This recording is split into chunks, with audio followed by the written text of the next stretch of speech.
baningi amaqembu ahlukene nathi siyabona, kanti futhi bonke labantu bafuna izinto ezihlukahlukene, bonke futhi labantu basitshena ngezinto ezizodwa masuthi uyalelelisisa kahle izithembiso zabo ziyafana bonke. Hayi ngeke mhlawumbe okungenzeka labantu banokuhlala ndawonye bayihleli kahle lento yethu, ngicishe labantu babheja ngeimpilo zethu nina niboni.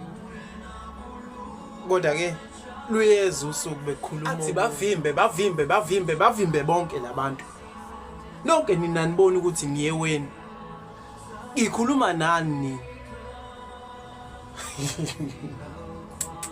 Nicatha amaqiniso endaswazi. Njengoba senigijimela iqembu elivukile nje ezithukini, kodwa nonke benisemaqembini ahlukahlukene namhlanje ngathi niyazwana ngani?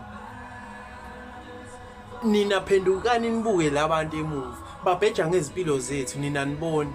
Uthe umunye kunegazi elimnukelayo kulenyanga cishe mayiphela, abantu abazama uqinisa kahle kumasingcwabisane ngoba kunegazi esizohamba phezukwalo uma ngingaphosisi.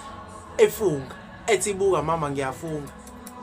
Uthe umunye asihlabelele kahle neShirat Anthem, singayijahi singayiphuthumi, sihlabelele kahle ngoba mhlawumbe okungenzeka sina abanye siyaqala siyagcina ukuyihlabelela. Ngoba ukuphela kwalenyanga kunegazi esizohamba phezulu kwazo bheka buka ngiyafunga.